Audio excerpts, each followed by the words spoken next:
Performance Program. Welcome to Rock Radio Superstar.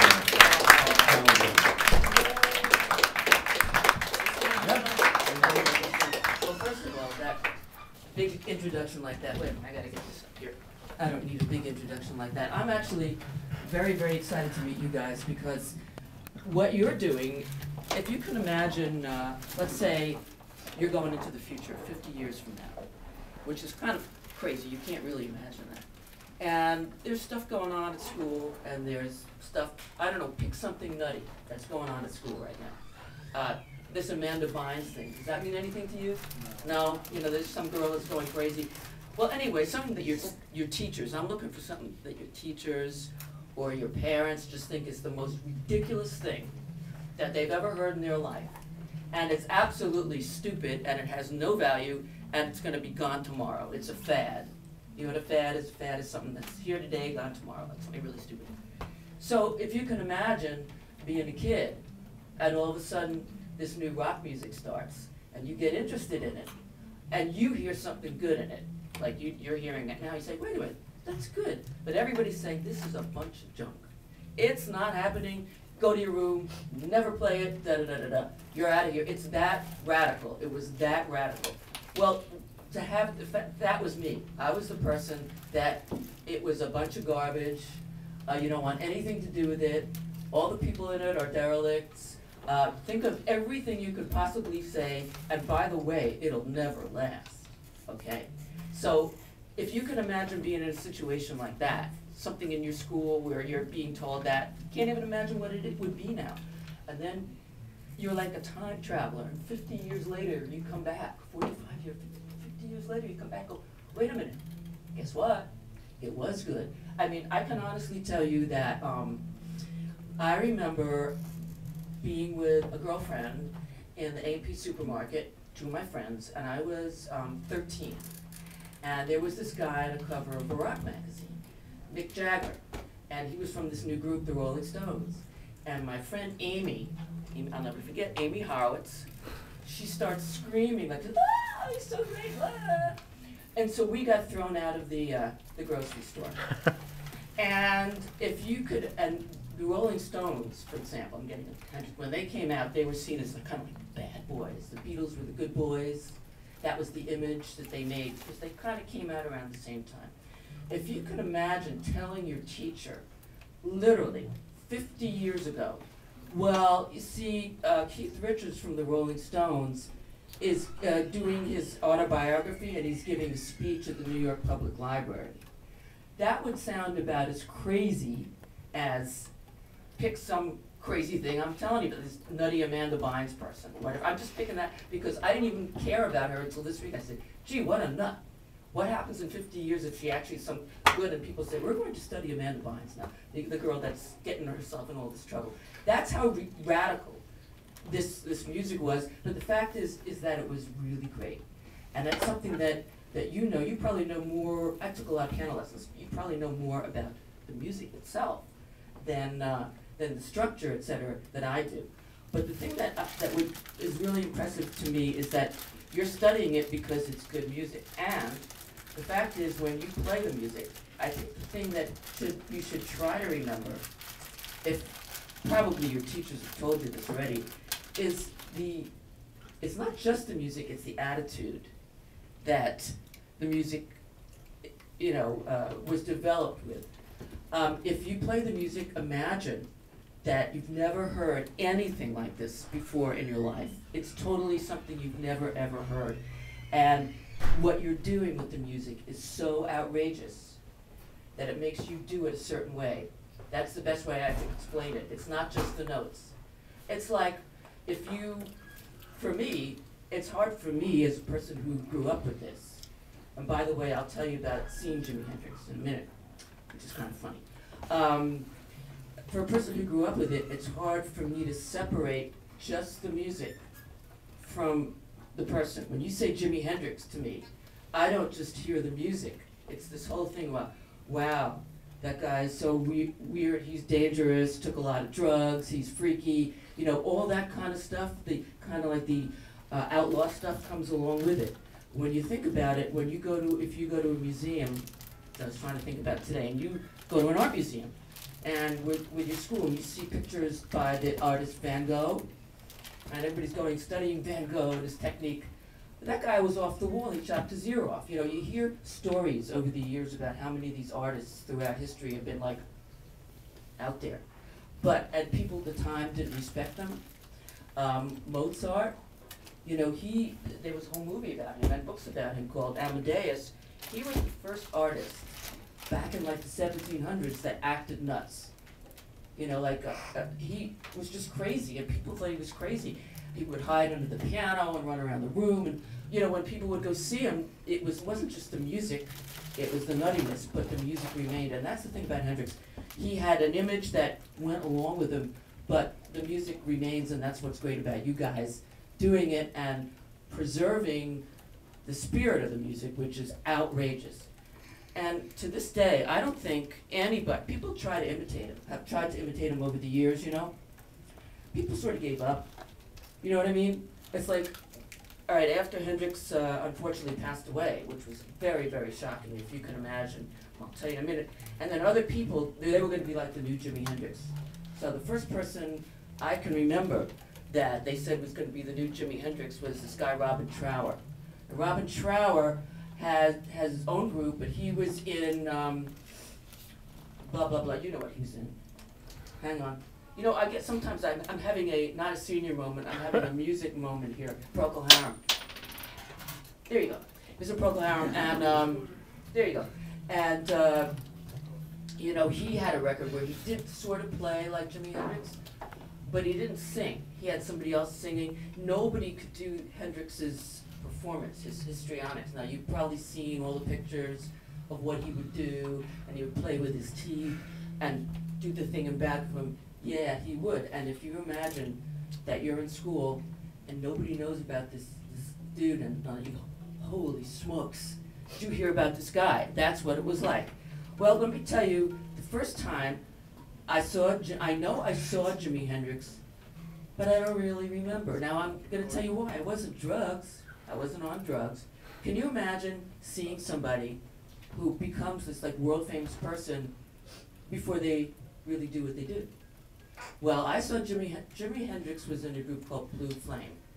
And when I was in high school, I used to, in the 60s, like I told you, I'm a time traveler here, and back to the future, and back from the old days, I used to hang around every Saturday in Greenwich Village in the city, and with my girlfriend Ronnie, and we used to like just sit there, like Saturday afternoon, we'd go to this place, Cafe Wah, which is still there, and it's somewhat of like a tourist attraction now, but back then it was, you would just go, you would sit there, and the guy that ran this place, the Cafe Wah, he would come out, and it was really weird. You'd go down these stairs, they're still there, and you could get things like hot apple cider, and then this guy, who kind of sounded like a teacher, would say, okay, everybody, the show isn't going to start until you're in your seats.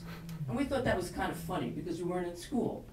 Turns out the guy who was the owner of that place was named Manny Roth, and it turns out his nephew was hanging around there too as a 12-year-old. His nephew is David Lee Roth. Okay, so Manny Roth owned this place, and one of the groups that played there a lot was Blue Flame. Now, I remember seeing Blue Flame, but I don't remember, do you know what I mean? I don't remember anything specific. I would sit there and go, yeah, they're pretty good. Okay, yeah, they're pretty good. Well, having no idea that this was the same guy, in the summer of 1967, I was already very, very interested in all kinds of pop music. We didn't call it rock yet, really. It was pop music. And I was like one of these people in my school who was into like the Beatles and the Stones, anything that was coming out on albums, because most things were on the 45 singles, and then albums started getting popular. And so it was mostly guys. There weren't any girls into this stuff. So I actually was, in the summer of 1967, I went to take a summer course in France, which was very amazing, in Paris. And if you've heard of the Champs-Élysées, the most famous street in Paris, it's kind of like Fifth Avenue. They had a giant record store called Sony. We didn't even know what that was yet. It was called Sony, the Sony Music Store. And so you could go in there, and do something pretty outrageous, which nobody had here. You could pick any record that you wanted and listen on a turntable with little headphones. And you could actually listen to the music and check it out, which you couldn't do here. This was pretty outrageous. So I would check out all these things. And one of them was this Jimi Hendrix Experience, which had come out in Europe, but it hadn't come out in the States yet. So I was very, very excited about it when I came back.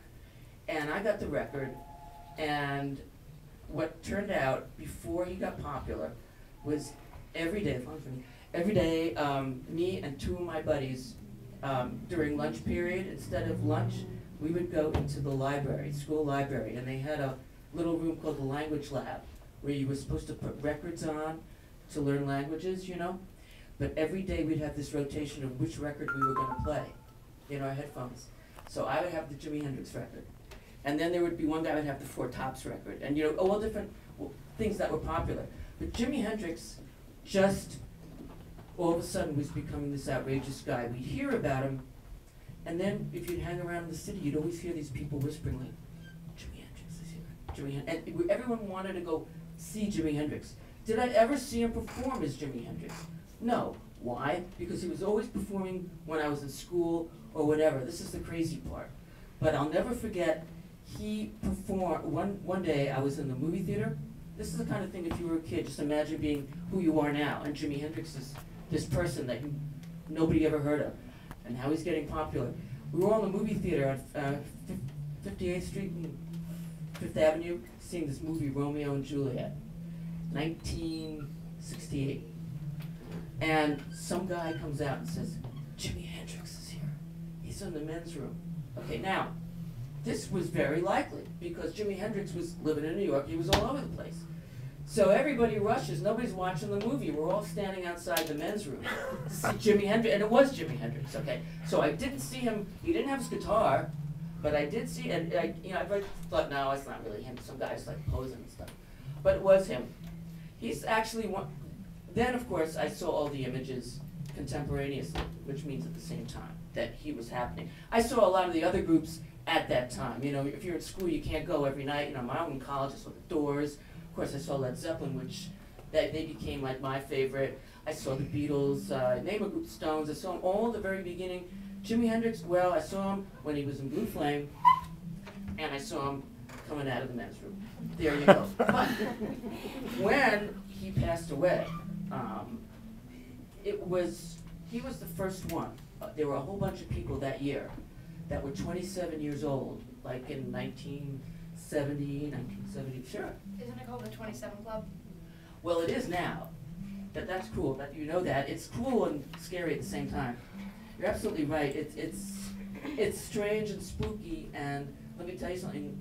Imagine you're 20, and all these people are dying when they're 27, and they're into the music you're into, spooks you out a little bit. And I'll never forget being 27 that whole year. It was like, nah, let me get through this year, you know? It really was freaking me out. But Hendrix was the first one, and nobody could believe it. Nobody could believe it. And he was the first one to, well, you probably know, well, the story of why he passed away. It was because, you do know, right? You've all studied this. Took like 6 sleeping pills. Well, yeah, no, he took, allegedly, all right, he took too many sleeping pills. First of all, half of his music, now I want to get into his lyrics, they're about drugs and stuff. So he's on these weird drugs that most of us never really understood. And then he drank alcohol and supposedly choked on his own vomit, which makes sense, okay? But just the idea that these drugs could do that to you, this was like the first warning sign, you know, that we sort of had. Now, anybody with half a brain at that time, you kind of thought, I don't know, it can't be that good if it's going to twist your mind up and everything like that. But a lot of people just went nuts with the drugs. And those of us that just sort of did it a little bit or looked around, we're still here to tell you about it, you know. And it's not worth it. If something's going to be that dumb, it's not worth it. That's my attitude, not breaking the law. How dumb is it? Is it going to be that dumb? Are you going to do something that stupid? Not worth it. But anyway, he was the first one. And nobody could believe it. And so the legend of Jimi Hendrix started to grow. And actually, it's very hard, if you were there at the time, to imagine what would have happened if he got older? You know, maybe he would have changed and done something else, but he'll always be this crazy, radical guy. And for that, when you play the music, that's the spirit of it. Now, as far as the lyrics, I mean, when I hear the lyrics, I go, well, now they sound like the 60s. Because, are you experienced? Have you ever been experienced? You know, people joke about that stuff now, all the hippie stuff. But back then, it was, first of all, you didn't know what he was talking about. If you were a regular kid, it's what? And then you'd hear about it, and then it was like scary. I always thought his lyrics were scary. Like, I didn't really want to meet Jimi Hendrix because I thought he'd be scary. Foxy lady, gonna get ya. You know, but I said, no. That really, I mean, that was the way I thought about it. I actually thought about Led Zeppelin like that. And it wasn't, because they would just chase girls and, you know, you'd walk by them in a club and they'd be grabbing you. And, you know, it wasn't like today when people are afraid to do things because there are too many laws and manners. People could do anything in the old days. And I was afraid, oh God, I don't want to go anywhere with them, even though I love their music, you know. So Jimi Hendrix fell into that category. I found his music to be, the lyrics to be scary, and I just couldn't imagine being, gee, Jimi Hendrix, what a nice guy. You know, let's go over to Jimi Hendrix's house and have coffee. It just doesn't sound right, you know. And the the thing about his image and his legend is that it really took off from there, and it's okay, because unfortunately he's not here. So all of his drugs and all the things that he did that really wouldn't be a good example to anybody are part of the story, and the legend grows. And what stands? The music.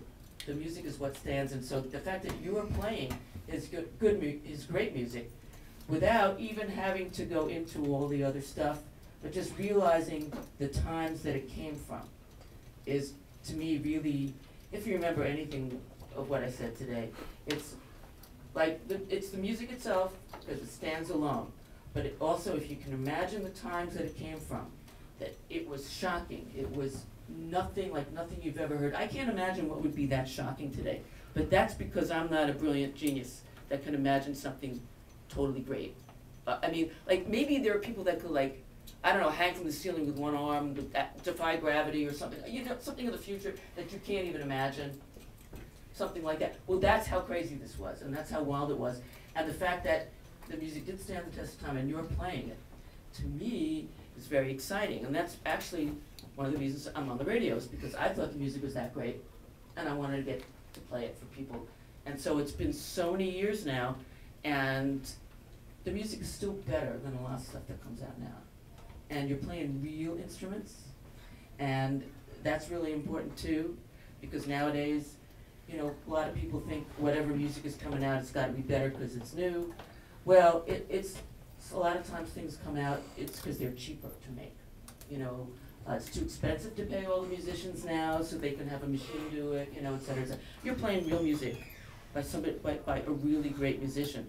Yeah, he was nuts, but and there were a lot of whacked little stories about him and girls and stuff like that. I don't know if you probably read all the stuff, but what stands alone, like I said, is the music. And when you play it, if you could just imagine the time that it came from. And actually, well, thank you very much for mentioning, I'm sorry you got my back here a little, No, but fine. mentioning my book. But in this book that I wrote a book only because the book company asked me, would you like to write a book about rock stories? And they thought I'd have lots of crazy stories, which I sort of do, but I said, you know, if I'm going to write a book, I don't really want it to be just some stupid stories. I want it to be like a kind of I called it a cultural chronicle, a little history book of the time, because the time that I got to see was the time that rock started and everything, and what was it like? And so that's really what I try to show in my book is, what was it really like back then? I put myself back in school and all these things, and so when you're playing the music, if you can just sort of put yourself back in those times and just be as nutty and creative as you can be and wild, because that's what he was doing, that's what he was trying to say, just like freak out, you know. Now that's a jokey phrase, but then it was like, this is outrageous. So I'm really looking forward to seeing you guys play, and just the fact that you're learning classic rock shows that you have some good taste, because the music is good. It did stand the test of time. And if it wasn't good, it wouldn't have stood the test of time. And the fact that you're getting to play it now, and there's people still alive, like me, that were there for the beginning of it, I think that's really cool too. So, thank you very much. I mean, I just don't want to keep babbling on, but if there's anything you want to ask me, or anything about rock, or anything like that, or is there anything that, see, what else can I tell you about Jimi Hendrix? Oh, his family. His family, I don't know if you know anything about his family. The only thing I know is his family his estate has taken over control of all of his properties. And from the point of view of a lot of people in the business, they're being a little too strict, because there are people who want to make movies about Jimi Hendrix, and maybe they would be good, but the family is putting a clamp on everything, and they don't allow his music to be used for this, that, and the other. They're a little too strict about it. On the other hand, they have an interest, and every year they seem to put out more stuff, which is another weird thing. Like, how do they have all this stuff? I mean, that you've never heard before. But I guess they do. He supposedly taped everything he did. So the good news is there's more stuff that we never heard from Jimi Hendrix. And the good news is probably the way that we see him represented now is the way he was. So I would have to say that's a good part. So that's all I know about the estate and family and how his music comes out. And he's on a commercial for computer, right? They were using him on... Yeah, there you go. All right, and the family had to allow that. And that's another thing, the fact that he's still being shown as somebody outrageous or different. That's the amazing thing about him. He never became, he was always ahead of his time. Musically, he still is. Lyrics, no. Lyrics are, oh, foxy lady, that's kind of funny now. But musically speaking, he's still on the outside. He's still pushing it, and no one's ever done it. So the fact that you guys are doing it is great. So there, and I thank you very, very much, and hope I'm not like boring you to death and everything like that. But thank you, and do they call you Rafe or Mr. Gomez? Oh, well, Rafe is fine. Rafe is fine, okay, because in my day we called everybody Mr. and Mrs., you know, that's what I'm saying. It's like everything was so like Mr. this and Mr. that, and then here comes Jimmy. So the fact that you're doing that is great, and thank you very much.